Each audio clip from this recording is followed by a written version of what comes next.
4장과 5장은 하늘 성전에 대한 환상으로 서로 밀접하게 관계됩니다.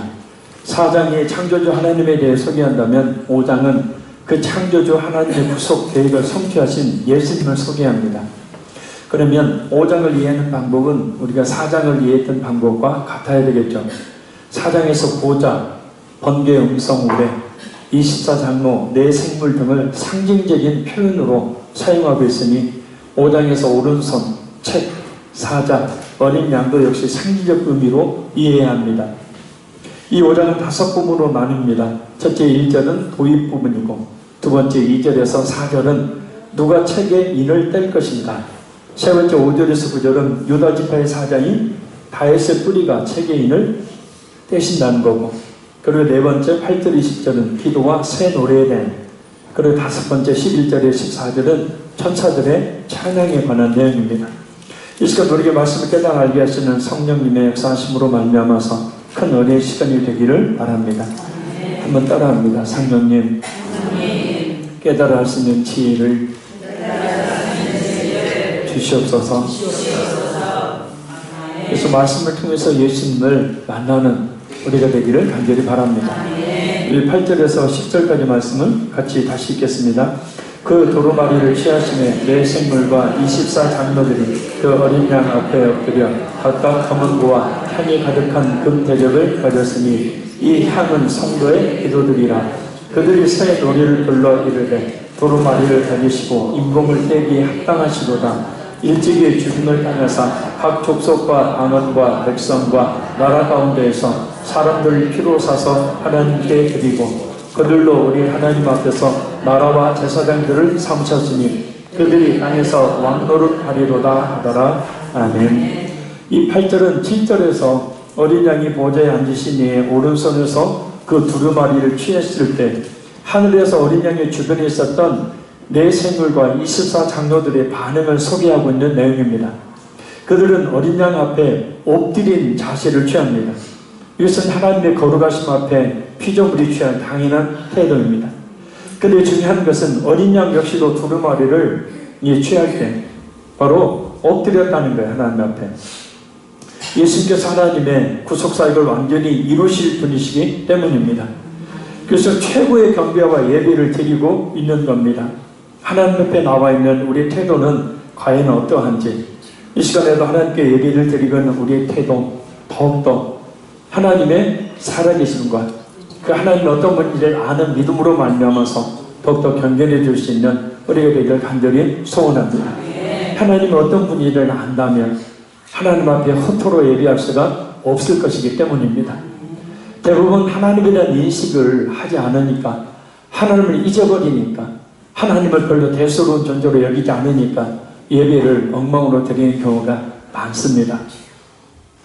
그런데 특이한 것은 내 생물과 24장로들이 어린 양이신 예수님 앞에 엎드릴 때 각각 검은 고와 향이 가득한 금 대접을 가지고 엎드렸다는 겁니다. 자, 그럼 내 생물과 24장로 중에 누가 검은 고와 향이 가득한 금 대접을 가지고 있었을까요?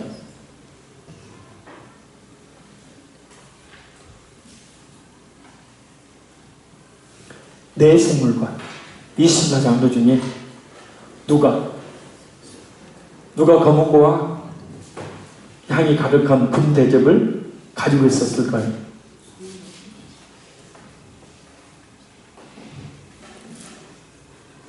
네.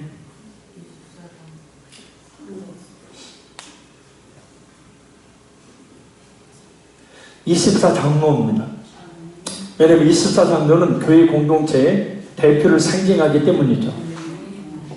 구약의 12지파로 대표되는 구약의 교회, 그 다음에 신약의 12사도로 대표되는 신약의 교회. 그래서 24장로는 곧 신구약의 모든 교회 공동체의 대표를 상징했어요. 그죠?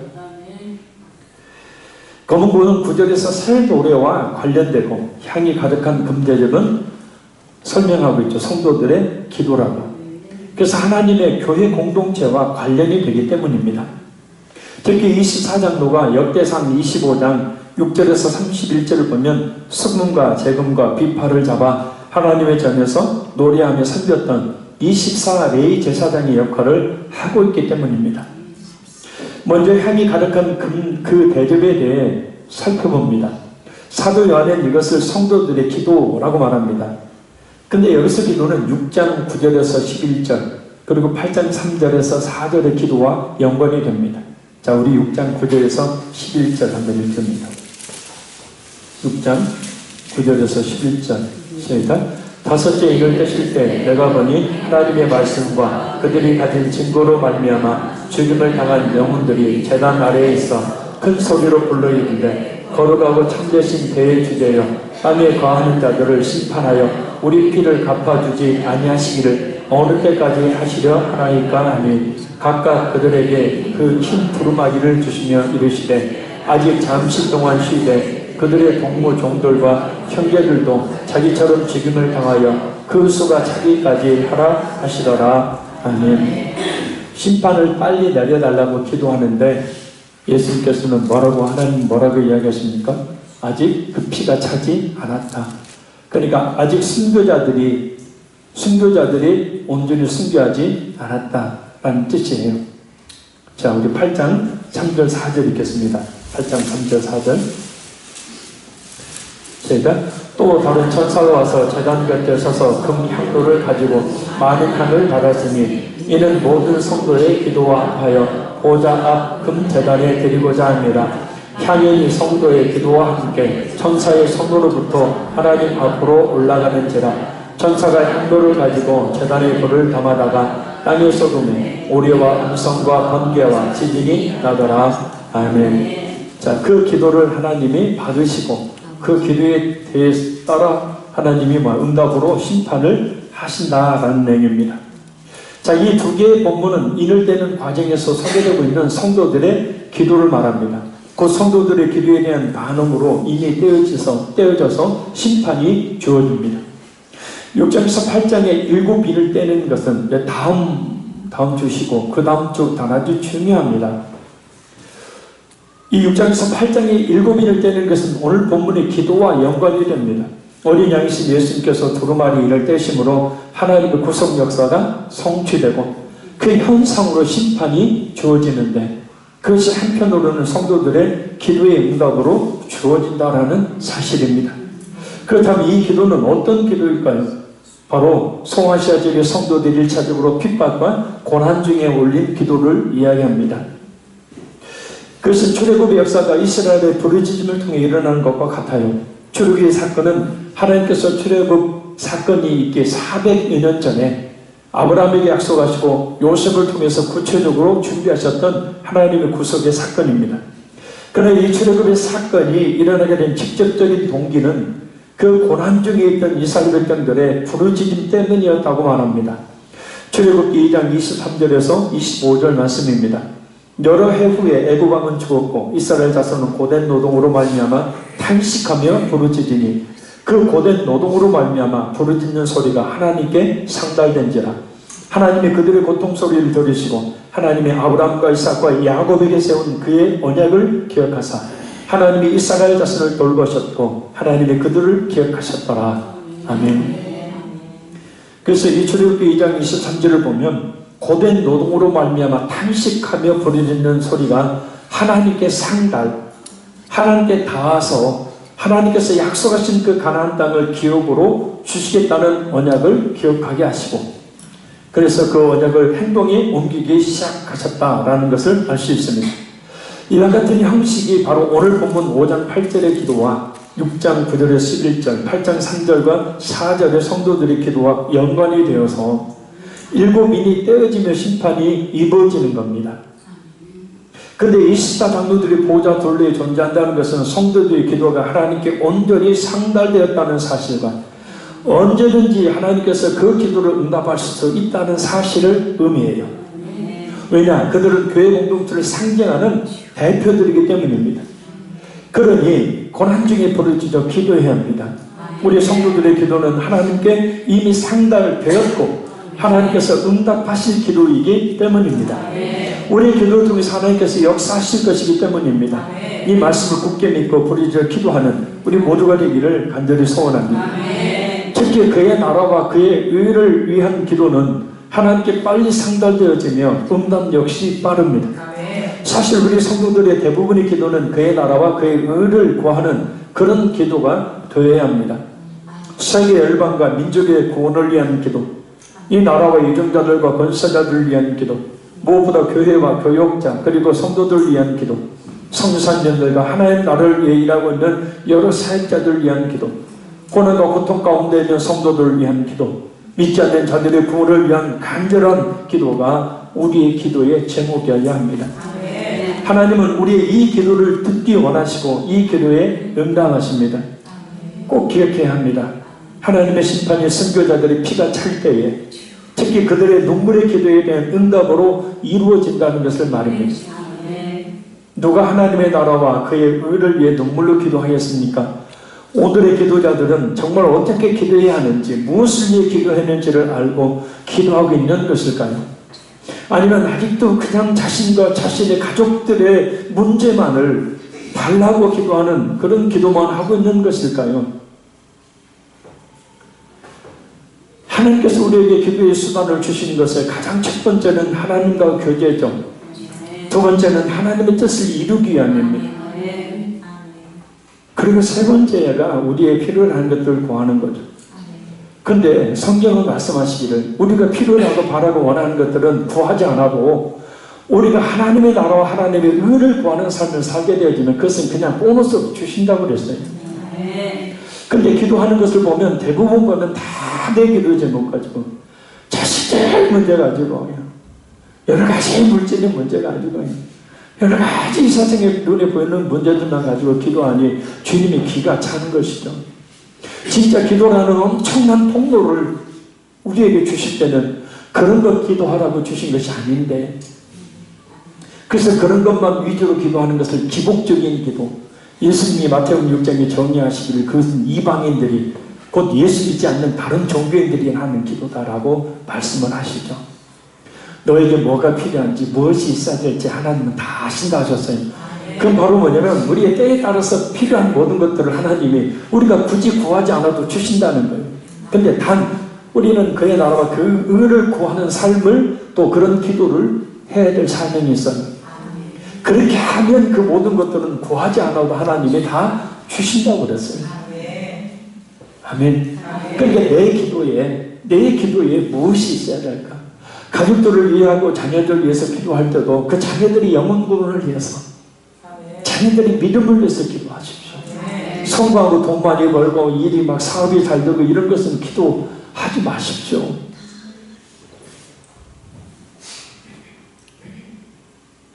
저렇게 왜 저리 봐요? 그런 기도 하지 마시라고요.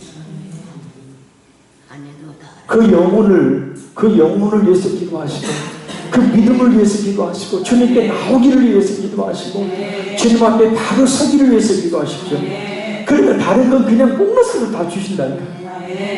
할렐루야. 그래서 하나님을 기쁘게 하는 기도가 되어야 되네. 근데 하나님이 원하시는 기도, 나를 기도자로 세워서 그런 하나님의 나라와 의를 위한 기도를 하기를 원하시는데, 그냥 나는 계속해서 내 문제만 갖고 그냥 우리 새끼들 문제만 갖고 그냥 기도하는, 밤새도록 고기도만 하고 있으니 하나님은 답답.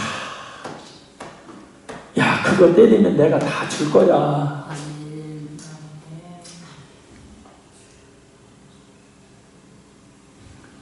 그 성경 안 찾아도 되겠죠?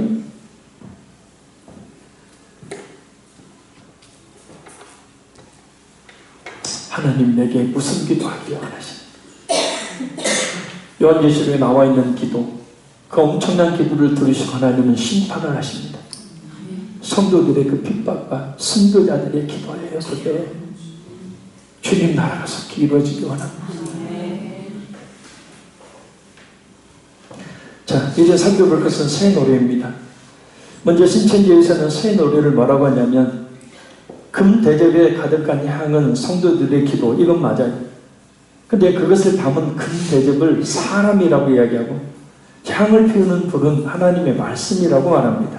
분명히 향을 피우는 그 향이 뭐라고 그랬어요? 기도인데. 그리고 검은 불은 성령을 말하며, 성경 어디 검은고를?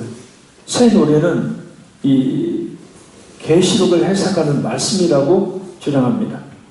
애굽에서 이스라엘을 인도해 내실 때 하나님은 친히 노래를 지어 모세로 하여금 가르치게 하셨고 그 노랫말이 신명기 32장의 말씀이고 이것을 모세의 노래를 한다면 예수님이 주신 신약성경의 말씀은 계시록의 말씀을 말한다라는 겁니다.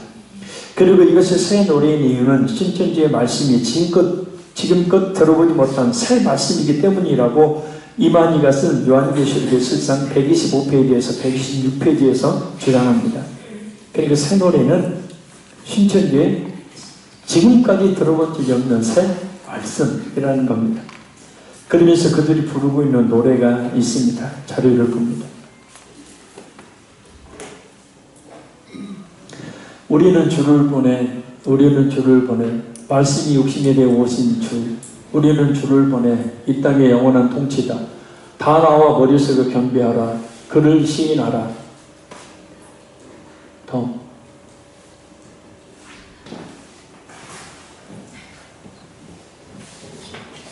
하나님 우리를 사랑하사 그를 보이셨네. 우리를 무덤에서 생명으로 이끄신 구원자 주 선생님 경배하라. 주님께 감사하라. 악한 권세 모두 다 멸하시고 그가 이기셨네. 여기서 이만희를 뭐라고 해요? 주. 말씀 육신에 오신 주, 이 땅 영원한 통치자, 구원자, 선생님, 주님, 악한 권세를 멸한 자, 이긴 자라고 말합니다. 그래서 그에게 감사하고 그를 경배하라고 노래합니다. 공식적으로 부르고 있는 노래입니다. 이만희를 구원자로 하나님으로 부르고 있는 노래입니다. 기가 막힐 노래시죠. 이래도 이만희가 바른 목자입니까? 자신을 하나님이라고 사칭하는 멸망받을 사이비 교지일 뿐이죠. 속지 마십시오. 처음에는 성경을 꽤 맞춰주니까 그럴듯해요. 속이 다 시원하다고 하고 이야기도 하고 어떻게 이렇게 성경을 풀어줄까 이야기를 해요. 근데 끝은 뭐예요? 저렇게 다 하나님인 이만희를 믿어야 공부받는다고 주장을 하고 있습니다. 여기 멸망받을 이단, 멸망받을 사이비 집단 아닙니까? 이렇게. 자, 제가 지겹도록 이렇게 강조하는 이야기하는 이유는 그래도 우리가 바르게 알고 있어야 넘어가지 않으니까.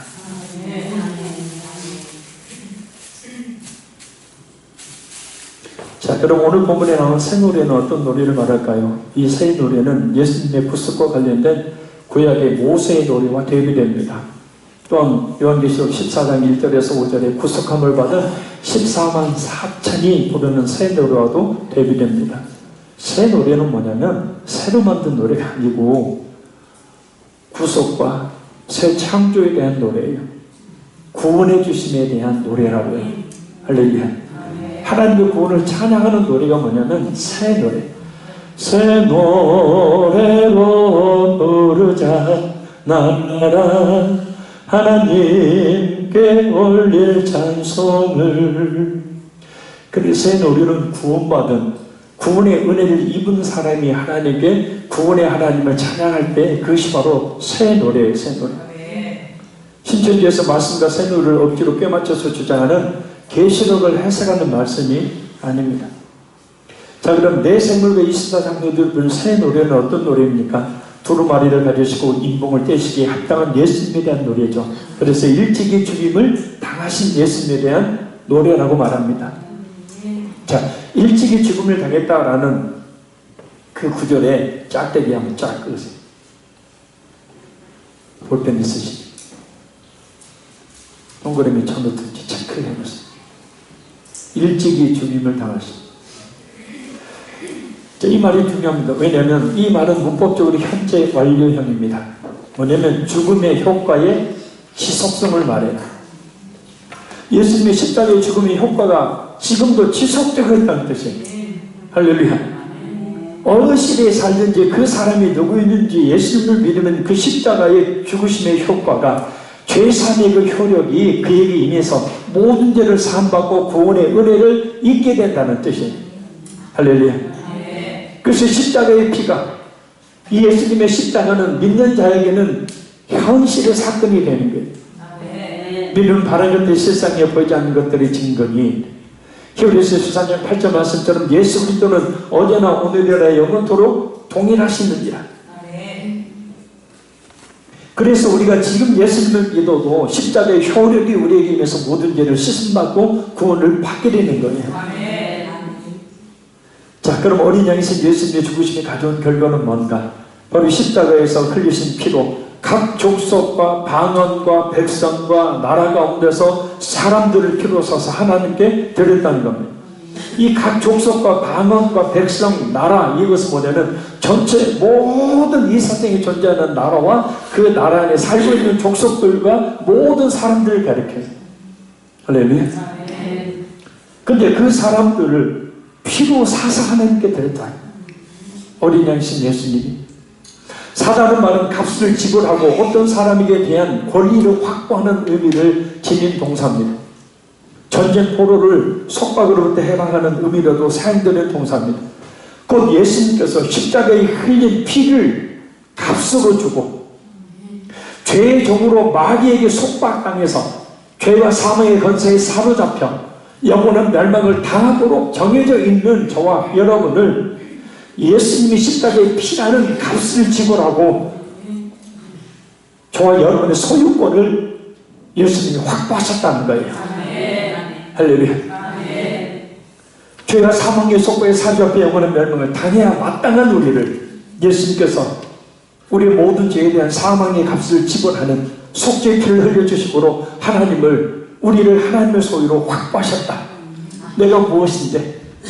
그저 죄악덩어리인데 나 자신을 위해서는 약삭거리지만 주님을 위해서는 더딘 발걸음을 가지고 있는데 수시로 변하는데 아주 작은 심거리도 넘어지고 쓰러지고 교회를 떠나버리는데 예수님은 그런 나를 위해 피를 흘리심으로 하나님의 것으로 삼아주신 것. 할렐루야. 그래서 이것을 믿는다면, 이 같은 사실을 확실히 믿는다면 내 생물과 24장로가 그러는 것처럼 영원토록 어린 양이신 그 예수님을 찬양하는 삶을 살아야 한다는 거예요. 어떻게 찬양해야 합니까? 찬송이라는 노래를 부르므로 우리가 반주 맞춰서 찬송하잖아. 그렇게 노래로 찬양을 해야죠.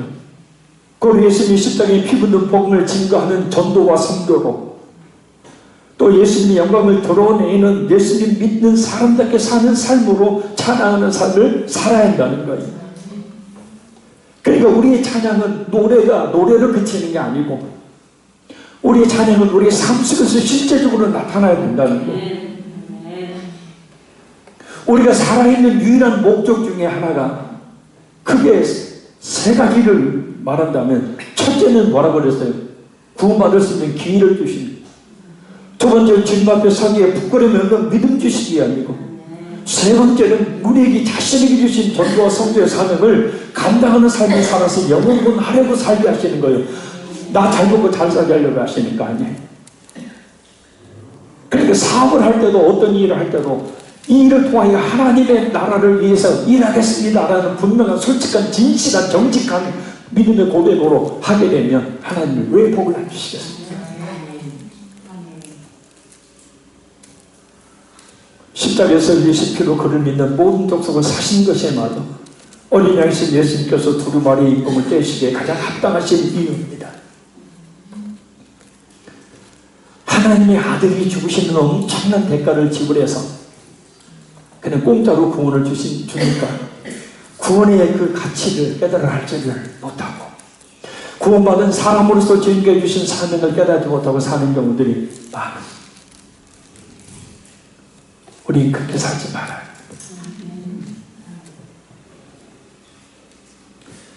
또한 우리가 어린 양이신 예수님께 예배하며 찬양해야 되는 이유가 뭡니까? 그 십자가에 흘린 피로 그를 믿는 모든 족속들을 하나님의 소유가 되게 하시고 하나님 앞에서 나라와 제사장들을 삼으셨기 때문입니다.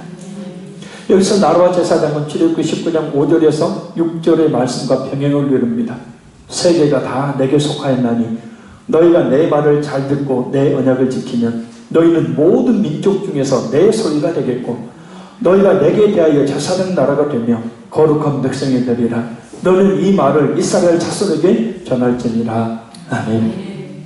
곧 구약의 나라와 제사장이 되었던 이스라엘 백성들, 이전의 신약의 우리 교회 공동체에는 이스라엘 백성들이 제사장 나라와 거룩한 하나님의 백성으로 하나님의 통치를 받고 만국에 하나님의 영광을 드러내도록 부름을 받은 것 같은 동일한 사명이 우리에게 있다는 거예요. 할렐루야.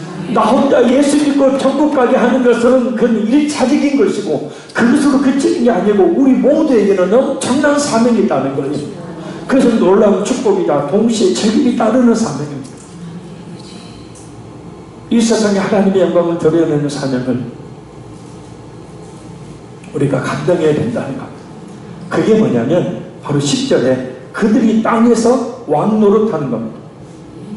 왕노릇한다는 말은 무슨 뜻인가? 이것은 2장 26절에서 28절에 나오는 만국을 다스리는 권세와 철장으로 다스리는 권세를 말합니다. 그건 뭐냐면 예수님의 통치에 동참하는 것을 이야기하는 거예요. 할렐루야. 예수님께서 이 세상을 통치하시는데, 예수님의 십자가에 피 묻은 복음으로 이 세상을 통치하시는데, 바로 왕노릇한다는 것은 우리가 그 예수님이 땅에 통치하시는 통치에 동참한다는 거예요. 아멘. 자, 그럼 이 권세를 이 땅에서 어떻게 하실까? 어떻게 하는 걸까요? 높은 산에 올라서 나는 왕이다! 나는 왕 같은 제사장이다! 라고 외친다고 될까요? 아니죠. 하나님께서 나를 통하여 이 세상을 통치하시는, 하나님의 그 왕노릇 하시는 그 통치에 동참하는 방법은 뭐냐면 따라합니다. 복음을 증거하는 것이다. 예수님의 복음을 증거하는 것이 바로 뭐냐면 왕노릇하는 거예요. 아멘. 왜냐? 우리는 예수님의 복음으로 이 세상을 정복할 수 있고 하나님의 나라를 이룰 수가 있기 때문이라는 거예요. 그래서 우리에게 예수님 그리스도의 십자가에 피 묻은 복음이라는 뭘 줬어요? 천국 열쇠를 주셨어요. 아멘. 열쇠 갖고 있으면서 집에 들어갈 사람들 열쇠 열어주지 않고 호두머니 싹 숨기고 있으면 병이 안 돼요. 예? 말을 해봐요. 안 되잖아요. 우리 믿지 않는 가족이 있는데 천국 들어가야 되는데 자기는 천국 열쇠 가지고 있으면서 믿지 않는 가족들을 위해서 복음 한번 증거하지 못하고 맨날 그냥 잠수대는 했었고 더 되지 않는 그런 모습을 보이니 무슨 교회 나오기 쉽겠습니까? 여러분 안 그러겠죠?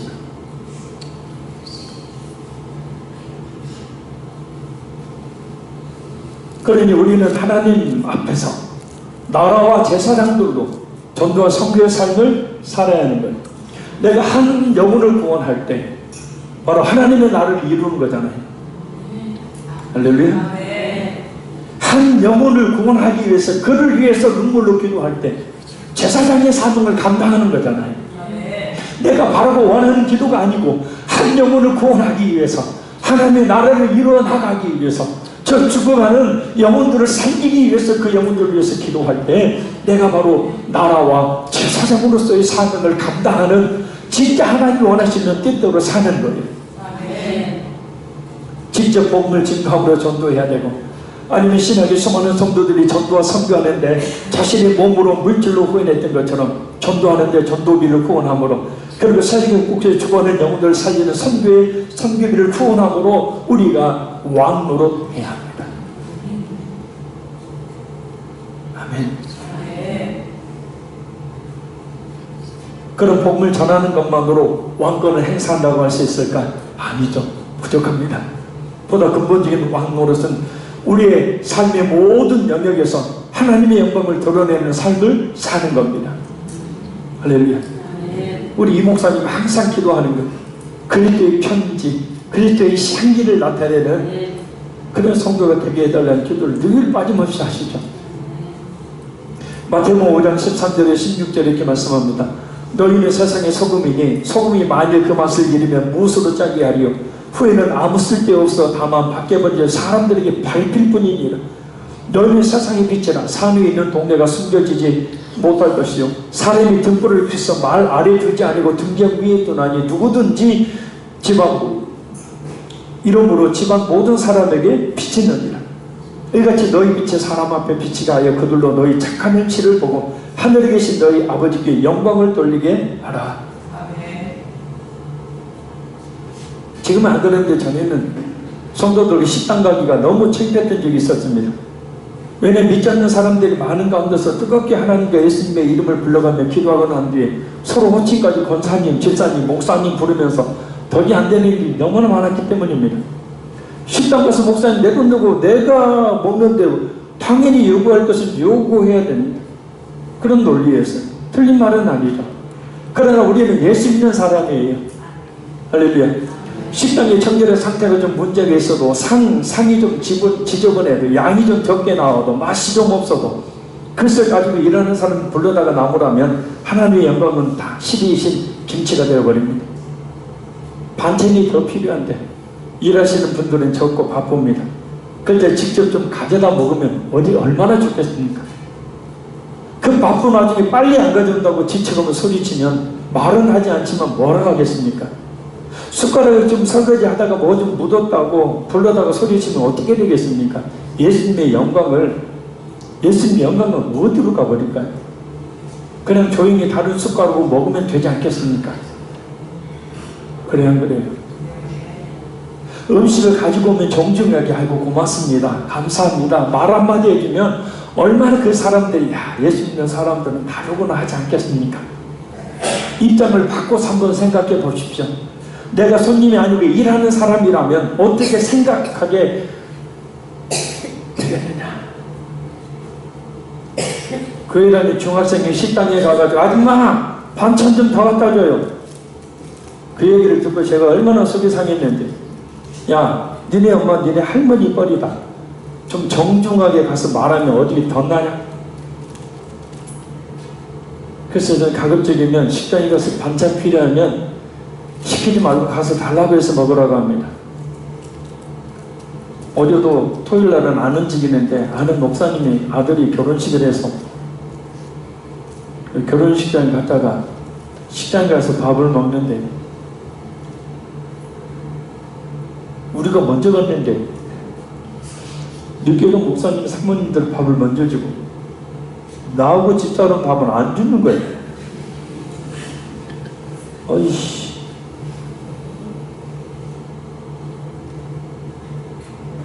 보통 당연한 권리는 뭡니까? 내가 먼저 왔으니까 먼저 주세요. 근데 말씀을 이걸 준비했었거든요. 근데 참고 있어요. 말을 못하고. 근데 이제 계속해서 옆자리만 늦게 오신 분들은 챙기고 저희는 이제 아이들 연습시켜야 되니까 또 일찍 와야 돼요. 토요일날은 가급적 안 움직이는데 어쩔 수 없이 갔었어요. 2시까지 와야 되는데 안 짓는 거예요. 그래서 제가 이제 쭉 하고 있었죠. 그래서 이제 집사람에 가서 이제 우리가 먼저 왔고 또 시간이 좀 급하니까 좀 주시라고 했더니 한다는 얘기가 착오가 생겼다. 우리가 먼저 왔는데 막 땀을 뻘뻘 흘리면서 그냥 긴장된 표정으로 그 알바 아이들이 막 날라주는데 아이고 불쌍하더라고. 그래서 하나 갖고 올 때마다 고맙다고. 근데 옆에 있던 어떤 분위기는 밥 언제 와? 밥! 본배 목사님인데 제가 막 숨고 싶더라고. 밥 언제 오냐고. 근데 그 식당이 손님을 한꺼번에 많이 치러보지 않은 식당 같아요. 밥을 미리 해놨어야 되는데 이제 뜸들이고 있는데요 그러더라고.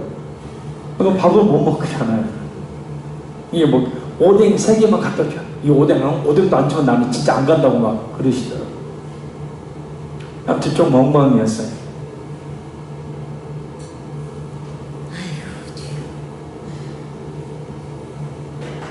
그런 상황 속에서 필요하면 좀 수고롭지만 정신없잖아요. 여기서 공기밥 하나 주세요. 여기서 뭐 숟가락 갖다 주세요. 이건 뭐 주세요. 부도서 바꿔. 그러면 좀 가서 갖다 먹을 수 있는 것들 갖다 먹으면 얼마나 좋겠습니까? 전에 그렇게 했더니 그 일하시는 아주머니가 이렇게 이야기하더라고요. 웃으면서 아이고 가져다 달라고 하시지 그랬어요. 그런 얘기를 하더라고요.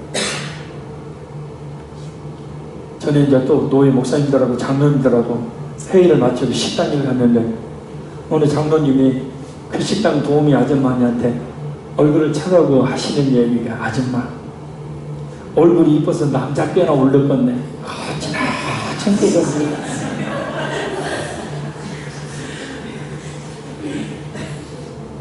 얼굴이 이뻐서 남자 꽤나 올렸겠네. 거룩하게 식사하기 전에 두 손을 모으고 살계신 하나님 아버지 주의 영광을 위해 살게 주십소서. 아버지 아멘. 어구 장로님 아이고 목사님 하던 사람들이 그 아줌마 얼굴이 이뻐서 남자 꽤나 울렸겠네. 기도는 안 했으면 그냥 서사장 김사장하고 불렀다면 좋았을 것을 그 도우미 아줌마가 얼마나 천박하게 생각했을 겁니까?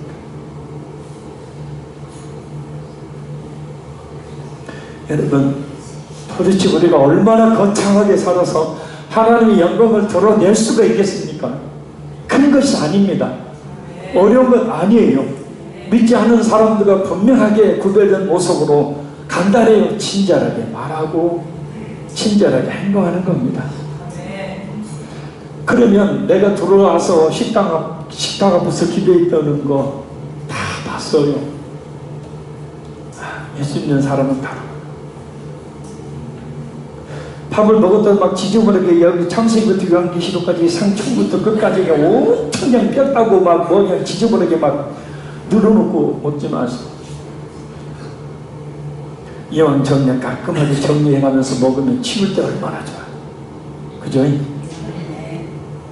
별것 아니에요.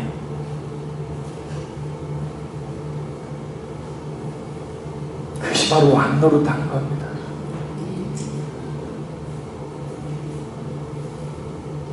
그 식당에 가서 좀 화장지 뭐 웬수 졌다고 화장지를 이렇게 오살나게 많이 넣게 뺐었는가 모르겠어요. 그냥. 아니 이게 한 두 장만 쓰면 되게 막 빼가지고 한 번 또 버릴 거예요. 기도 나오지 말든가. 아니 목사가 못 돼가고 별 잔소리를 다 하는데요. 여러분 진짜 작은 건데 사람들은 나를 봐요. 내가 예수 믿는 걸 알아요. 그래서 나의 말과 행동으로 주님의 영광이 드러내게 되고 영광이 가려지기도 합니다. 그러니 매사에 말과 행동이 그러죠? 주님의 영광을 드러낼 수 있도록 해야 합니다. 그게 왕노릇하는 거예요. 갑질하는 게 왕노릇하는 게 아니고 내 돈 되고 내 밥 먹으니까 내 마음대로 시키고 이게 왕노릇이 아니라 그것이 하나님 앞에 나라와 제사장으로 사는 겁니다. 자, 우리 마지막 11절에서 14절 말씀을 보면 읽습니다. 내가 또 보고 들으며 보좌와 생물들과 장로들을 둘러선 많은 천사의 음성이 있으니 그 수가 만만이요 천천이라. 그 음성으로 이르되 주님을 향하신 어린 양은 능력과 구와 지혜와 힘과 존귀와 영광과 찬송을 받으시기에 합당하도다 하더라. 내가 또 들으니 하늘 위에와 땅 위에와 땅 아래와 바다 위에와 또 그 가운데 모든 피조물이 보좌에 앉으신 이와 어린 양에게 찬송과 존귀와 영광과 권능을 세세토록 돌릴지어다. 내 생물이 이르되 아멘하고 장로들은 엎드려 경배하더라. 아멘. 아니 식당에 들어가면 제일 구석진 자리를 가거든요. 왜냐면 단체 손님이 오면은 중간에 앉아버리면 다른 사람이 못 앉을까봐 그렇게 배려를 하면서 한쪽 구석 자리로 갑니다.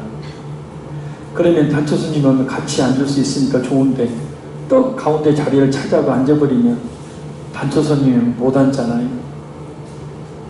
별것 아닌 것 같은데 이런 배려들이 나도 모르게 주의 영광을 드러내는 행동이 돼요.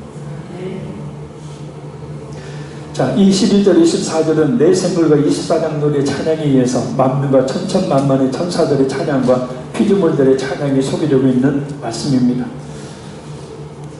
이런 소리가 자꾸 들린 것 같아요. 참 편하게 사네요. 그게 아니고 한 분이 익숙해지면요 오히려 그게 편합니다.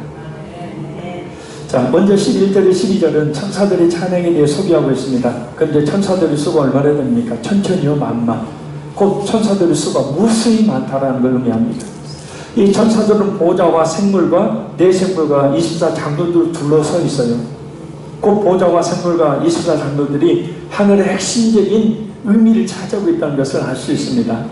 자, 이 천사들의 찬양의 주제는 뭡니까? 죽음을 당하신 어린 양은 능력과 부와 지혜와 힘과 존귀와 영광과 찬송을 받으시기에 합당하도다 라는 겁니다. 4장 9절에서는 영광과 존귀와 감사, 그리고 4장 11절에서는 영광과 존귀와 능력의 부와 지혜와 힘과 존귀와 그리고 찬송이 덮여집니다. 한마디로 하나님의 구속의 역사를 이루신 어린 양이신 예수님은 모든 영광을 받으시기에 합당하신 분이다. 그리고 이어진 13절은 하늘 위에나 땅 위에나 땅 아래와 바다 위에와 또 그 가운데 모든 피조물이 찬양을 드리고 있습니다. 피조물 전체가 보좌에 앉으신 이와 어린 양을 향하여 찬송과 존귀와 영광과 권능을 세세토록 돌릴 것을 강조합니다. 하나님의 창조 회복과 구속의 계획, 그리고 그것을 이루시는 어린 양이신 예수님께서 마땅히 받으셔야 될 찬양입니다. 그러니까 14절을 보면 내 생물은 아멘하고 장로들은 엎드려 경배합니다. 그런데 성령 하나님에 대한 찬양은 나오지 않죠? 왜 그럴까요? 하나님의 일곱 영으로 묘사된 성령님은 보좌에 앉으신 분과 어린 양의 찬양과 경배를 받도록 내 생물과 24장로와 천사들과 모든 피조물 가운데 역사하고 계시기 때문이에요. 계시록 4, 5장에서는 성령 하나님의 예배를 받으시는 분으로 나와 있지는 않지만 성령 하나님은 성경 전체를 통해서 성부, 성자, 성령, 삼위 하나님으로 동등하게 예배를 받으시기에 합당하신 분입니다. 이렇게 예배는 철저하게 하나님의 영광을 위해 드려져야 합니다. 그러니 하나님 중심적인 예배가 아닌 사람이 중심이 되는 예배는 엄격하게 금해야 합니다. 최근 구도자 예배, 열린 예배라는 명목으로 불신자들 중심으로 하는 예배를 드리는 교회들이 많아졌습니다. 예배의 순서와 프로그램을 모두 불신자의 눈높이에 맞추는 겁니다. 불신자들이 좋아하는 방식으로 설교하고 불신자들이 좋아하는 방식으로 찬양합니다. 그러나 이것을 꼭 기억해야 합니다. 사람 중심의, 사람을 위한 예배는 예배가 아닙니다. 그럴 때는 차라리 다른 방법으로 그리스도의 복음을 증가하는 프로그램을 만들어야지 예배의 방편으로 불신자들을 중심으로 드리는 그런 예배는 결코 하나님께 합당한 예배가 아닙니다. 예배는 하나님께 하는 거죠. 그래서 하나님이 중심이 되는 예배가 드려져야 합니다.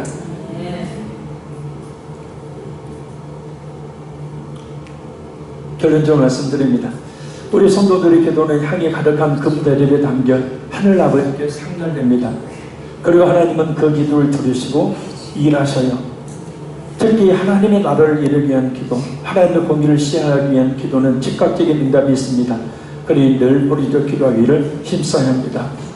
우리의 기도가 하나님의 나라 그 뜻을 이루는 기도라면 우리에게 필요한 모든 것들은 하나님이 다 채워주셔요. 사업이요 잘 되게 해주십니다. 자녀들이요 은혜 가운데 잘 생각해 주십니다. 이게 나의 삶의 분명한 목적을 바로 세우는 것이 무엇보다 중요해요. 그리고 구원자 되신 어린 양이신 예수님을 찬양하는 삶을 살아야 합니다. 우리 자신의 삶의 영역에서 예수님을 노래로 찬송하고 그 예수님을 전하는 돈과 성교의 삶으로 그리고 하나님의 영광을 드리는 말과 행실로 우리 어린 양이신 예수님을 찬양하고 그것으로 왕 노릇해야 합니다. 내 생물과 24장로들과 천천만만의 천사들과 모든 피조물들이 오직 창조주이시며 구원자이신 성부, 성자, 성령께 모든 영광과 존귀와 능력과 찬송을 드리며 예배하는 것처럼 영과 진리로 예배하기를 힘써야 합니다. 천국 예배의 모형인 우리가 드리는 예배의 대상은 하나님이시니 그 하나님 앞에 온 마음과 정성을 다해서 예배하는 태도를 가져야 합니다. 사람이 주인공이 되는 예배가 아닌 하나님이 주인공이 되는 예배 말입니다. 기도하겠습니다. 살리신 아버지 하나님,